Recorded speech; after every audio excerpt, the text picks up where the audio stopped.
If Jesus, peace be upon him, indeed had a preaching life in the Near East, how come that there are no Christians left there, nor that the Holy Quran did not speak of it? If Jesus, peace be on him, indeed had a preaching life in Near East, how comes that there are no Christians over there? Where? In the Near East. There are Christians? Plenty of them. The Ammonite Christians and this Christian. In Egypt there are so many. They are very Coptic. I have met some of them in Holland. The Coptic Christians. They are very stout and resolute Christians. So the question is not I think he's talking about founded on any. It means the Far East, not Near East. Yeah. In India. In Qadian, he said altogether. Kashmir. Ask him, is there any followers of Pharaoh's religion in Arabia, in Egypt? Where are they?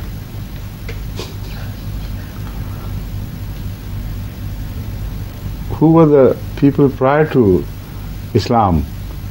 Does he found any idolaters like the Quraysh Makkah? Anywhere in Arabia? Anywhere? Just show me one. So sometimes the faiths completely transcend all other faiths and oppositions and wipe them out of the existence.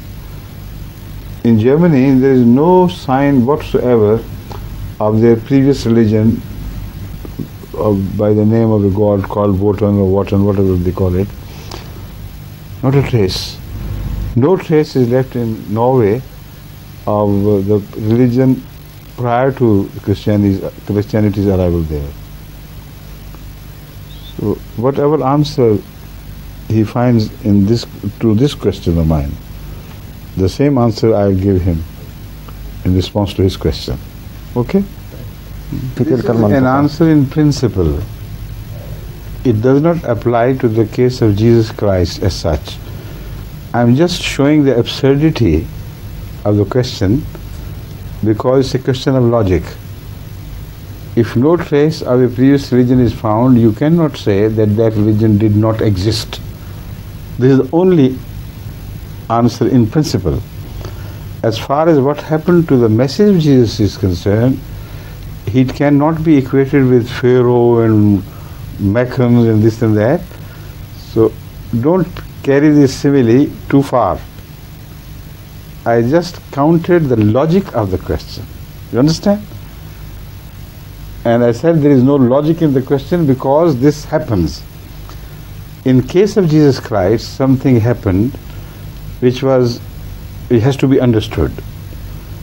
Because he was not a prophet of God, or he was not a man whose religion was wiped out by the decree of God. In that area, my answer is not applicable. Understand the point? Now I am trying to explain the answer which is applicable to Jesus Christ himself. What happened in his case was that his title was changed to that of a Buddha, a foreign Buddha. And his faith got mixed up with the Buddhist faith, which was expecting a man like him. A prophecy was made by Hazrat Buddha alayhi salam that 500 years from his time, a foreign Buddha would appear among his followers here in India. And exactly 500 years from the time of Buddha, Hazrat Masih alayhi salatu wasalam migrated from Palestine and appeared in Kashmir.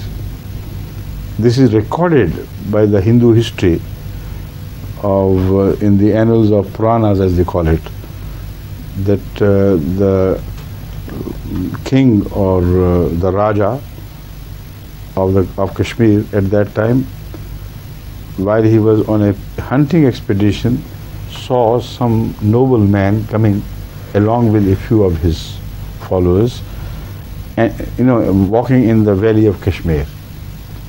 So he was astounded, and he went to him and found out who he was. The answer was Mashihu. My name is Mashihu. That is Masih. And the name of your religion, that's love, which is Christian claim. And why are you here? It's because my people persecuted me and prosecuted me to the extent that I should have died, but God in His grace saved me and redeemed me from my death. So I have migrated from that place to this country. Now this is a fantastic record of history which coincides exactly with the disappearance of Jesus Christ in Palestine and appearance in Kashmir. And this was the time when it was predicted that a foreign Messiah would come, foreign Buddha would come. Now his title got changed to Buddha of that time, and he was referred to as Buddha because the proof is that the story of a virgin birth has found its way into the Buddhist stories. You can't believe two virgin births having taken place because about the older Buddha we know he was not the child of a virgin birth. His mother was married to the king of the small Raja, of course, but of that area, and he was a child of matrimony between the mother and the father. So this story to be found to have circulated officially and accepted as a part of Buddhist beliefs, is a proof of what I am telling you, that Jesus Christ must have been completely merged with Buddhism, and his identity must have been merged completely with Buddha. That is why the virgin birth story and also other stories very similar, like the shaking of the tree at the birth and the fruit following. Fantastic similarity between the traditions of Buddhism and what we know of Jesus Christ and his style of life and his message. So when things mixed up, sometimes a foreign title becomes more popular than the real one's own title. And a good example of that is found in Ahmadiyyat. Hazrat Masih Maud alayhi salatu wasalam was basically initially Imam Mahdi. That was his home title. But now the world over Jamaat Ahmadiyya refers to him as Masih Maud, which was a foreign title. See? An example which fits exactly the case of Messiah. So what happened to him also happened to his second advent, Masih Maud. So he is now popular by the name of Messiah, while it is not his own home title. His home title is Maud, Masih al-Mahdi al-Maud. So that happens. So it was just a case of a change of title. There people accept, like Buddha title much more than Messiah. So although his name Masihu is also found in historic records of India and of Kashmir of the same period, yet for that title to have been pushed aside and a new title to have been acquired by Messiah is not at all unnatural and unlikely. Got it?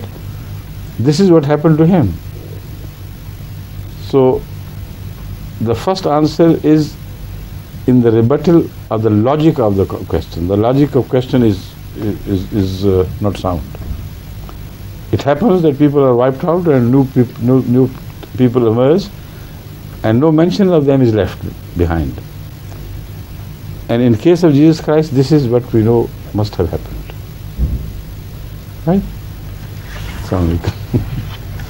Mentioned the virgin birth. Yes. Huh? Yeah, we got. وقال حضرة أمير المؤمنين في This is another proof Okay, what they refer to Buddha, when they refer to Buddha, the Buddhists themselves are confused about it. They talk of Buddha and in fact they are referring to Masih when he appeared. Because the story of Masih is now attributed to Buddha. If Masih had not reached there, had not been accepted as the leader, why was Buddha referred to have been born out of virgin birth? Why that Buddha was not? So this was a new identity of Masih, which was Buddha, which carried its traditions along with it and got accepted by the Buddhists in totality. So that they themselves now, when they refer to Buddha, they don't know which Buddha they are referring to. Some of the stories they speak of this Masih which we know, and some of the old Buddha, and they are contradictory because they are in fact about two persons. Now you got the question clear? Please.